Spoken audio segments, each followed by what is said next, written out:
What's good, y'all? This is the second edition of ranking the top 10 of each position. I just did point guards not too long ago. Make sure you go check that out. This one was a little bit tricky. I wouldn't say as hard as the point guards because there are just so many great point guards in the league right now. Shooting guards are still a lot, but it feels like the top, 5, top 3 type of thing is pretty set in stone. But I'm not going to hold you guys too much longer. Let's get right into it. Make sure you leave a like, subscribe so you don't miss these next videos, and let's get it. As always, we're going to start off with the honorable mentions. Just barely missing the top 10 is Derek White of the Boston Celtics and Desmond Bane of the Memphis Grizzlies. When you look at a player like Derek White, he's pretty much the perfect role player. I feel like he is just like the definition of a plug-and-play player where you can put him on any team at all that's trying to compete, and he's going to impact them very positively. On the Boston Celtics right now, he is one of their best defenders, and that's saying a lot because Boston has a lot of really good defenders, but he is one of the top perimeter defenders on there, and he's kind of just a Swiss Army knife, a lot like Bruce Brown, who's another one of my favorite players, where they could just go in there, they could score on certain nights, hit the catch and shoot, they could even be the main ball handler, doing some playmaking duties and stuff like that. Again, the defense of Derek White too, rebounding for his size. He just comes in, impacts the game, and gets out. That's all he needs to do. And then for Desmond Bane, one of the up-and-coming, I guess kind of younger, shooting guard.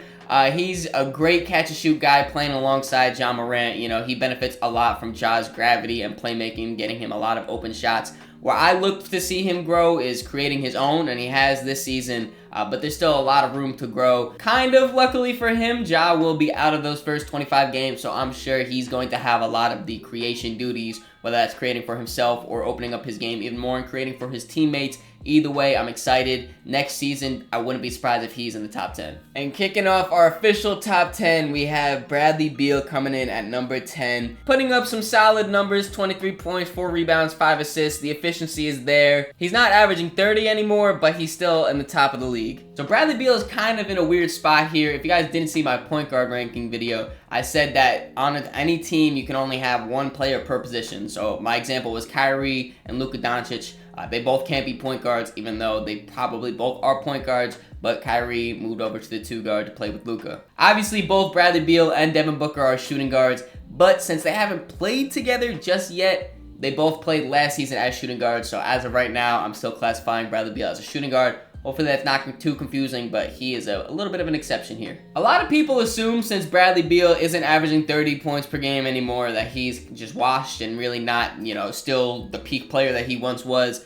But I disagree. It's pretty much just because he doesn't need to average 30 anymore. And one of those years that Bradley Beal averaged 30 points per game, his second leading scorer was Davis Bertans. Now he's playing alongside the guys like Kristaps Porzingis, Kyle Kuzma, Rui Hachimura for half the season. He's got other guys that can score the ball. He doesn't need to average 30 for them to have a chance at winning. He's still one of the best players at getting to the basket and then finishing at the rim. I think that's going to benefit Phoenix a lot because they have a lot of jump shooters. Devin Booker and Kevin Durant, they like to shoot jump shots, mid-ranges, threes. DeAndre Ayton likes to be in that mid-range too. So Bradley Beal being able to get to that rim, force the defense to collapse and kick out to their shooters, that's going to be beneficial. And just overall, I'm very interested to see him officially as a third option. Over there in Washington last season, it was pretty much just like a 1A, 1B, 1C with Kuz, KP, and Bradley Beal. Now that he's going to be officially a third option, I'm just interested how he fits in. Coming in at number 9, we have Tyrese Maxey, the only official third option on this list so far. 20 points per game, incredible efficiency, just all around a great up-and-coming shooting guard. As I said, Tyrese is the only third option on this top 10,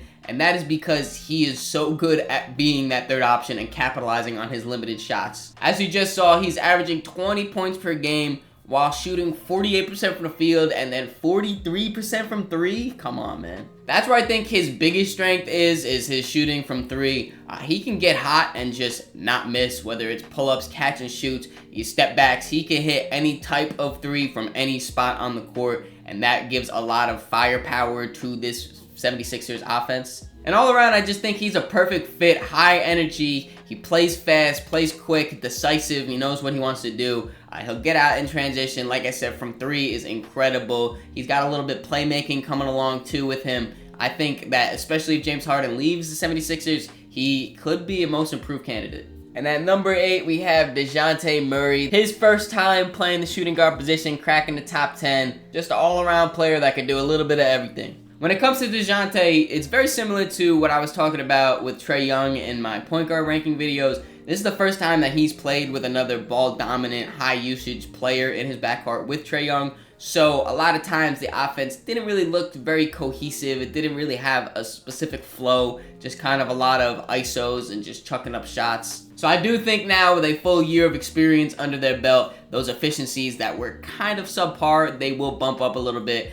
Full season now with new head coach Quinn Snyder as well. I'm sure that'll help out. But besides all of that, DeJounte was one of few players to average 25-5 for the whole season, which is not an easy thing to do. And then on top of that, he plays incredible defense. You know, he's just a year or two removed from leading the league in steals. Got that big 6'5" frame, them long arms. He's quick, he's athletic, he's got the tools. He does a little bit of everything for Atlanta. Get those efficiencies up, and he could be moving up this list. Mikal is a little bit of a weird one here. I'm only showing his stats from his time with the Brooklyn Nets this season because when he played over in Phoenix, he was a small forward. But over here in Brooklyn, he is a shooting guard. And let me tell you, he was incredible for Brooklyn. As soon as Mikal suited up for Brooklyn, he played at an all-star level. He got thrusted into the number one option after Brooklyn blew it up. They traded KD, traded Kyrie.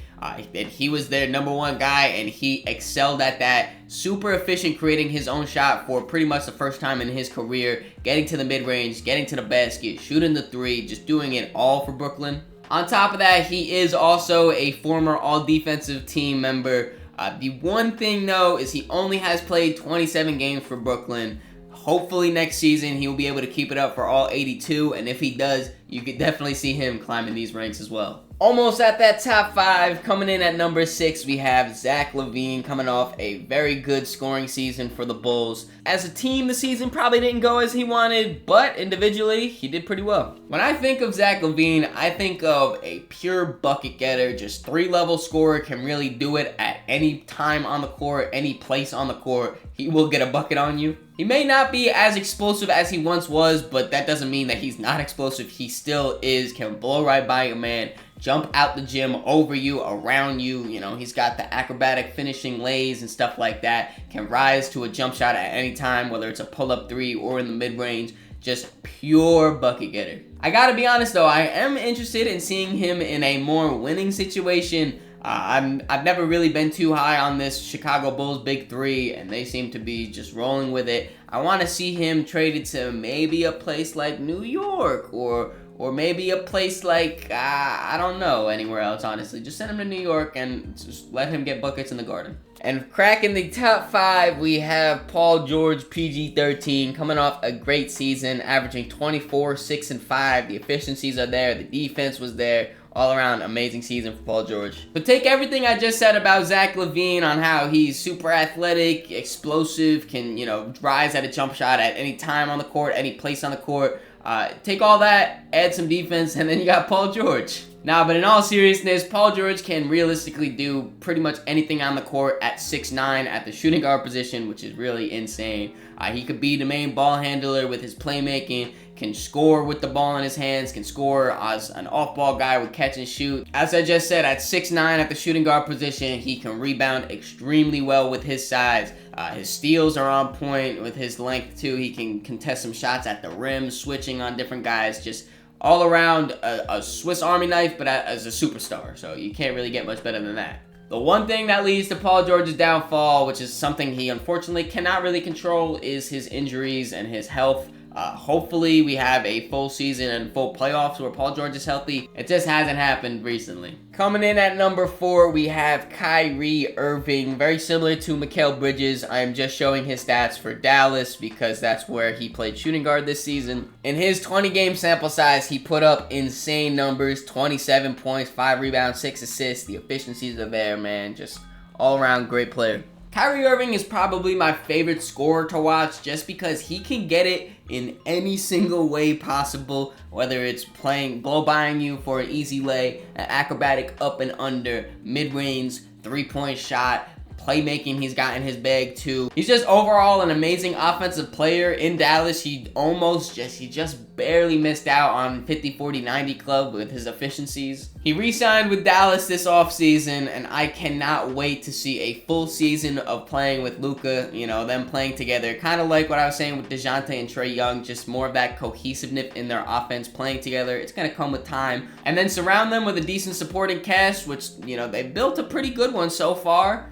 They're going right back to the playoffs. Now cracking the top 3, we have Anthony Edwards, a guy that skyrocketed up these rankings. He averaged 25 points, 6 rebounds, 4 assists this season for the Minnesota Timberwolves. Anthony Edwards is emerging as a superstar right in front of our eyes. I think this next season is where he's officially going to mark his stamp and say, I am here, I am a superstar, I am one of the top players in the whole league. Obviously, Minnesota had their fair share of problems this season between Karl-Anthony Towns getting injured, Rudy Gobert not playing up to par.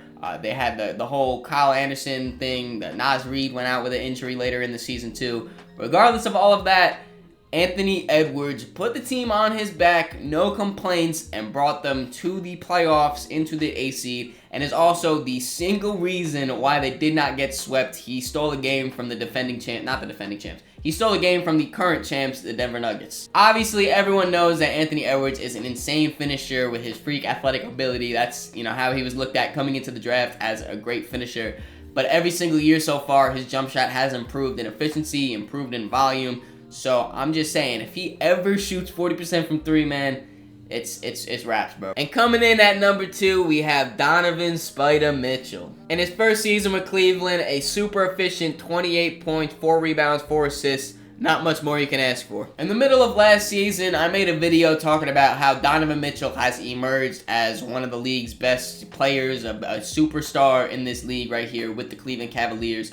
And yeah, he has. Even though he's undersized for the shooting guard position at just 6'3", he is one of the best scorers in the entire league. This season, he tied for the highest points scored in the game at 71, which is an insane feat. I haven't seen that much since another guy who's going to be coming up on this list. But this season in Cleveland, he's really just rounded out his scoring game where he doesn't have to rely so much on getting to the rim and finishing over people that are triple his height. He's smoothed out that jump shot. He's added that pull-up 3 to his game. The mid-range is there too.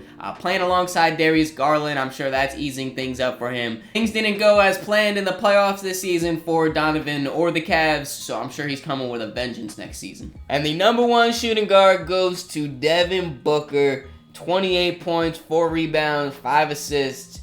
Bucket getter. I gotta be honest, Donovan made it very close this season on who would be the top shooting guard.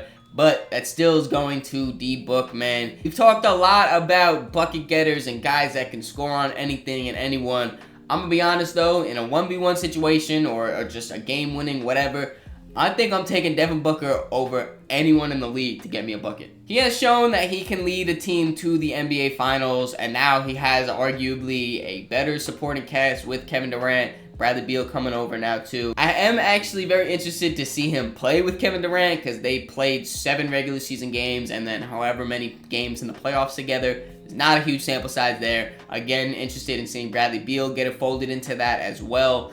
All around, I'm excited to see D-Book play next season. He's got those scorers around him. Just take some of the pressure off and just get to work. Down in the comments, let me know what you guys think about my top 10 shooting guards. Let me know which one is the furthest away from where you have him ranked, you know, the most absurd one, I guess, and leave your debate down low. If you missed out on my point guards ranking videos, link in the description and on my channel, make sure you go check that one out too. And make sure you subscribe so you don't miss the next one. Next up will be small forwards. In the description, there's links to all my social medias, so make sure you follow me on all those to keep up to date with me. Catch y'all.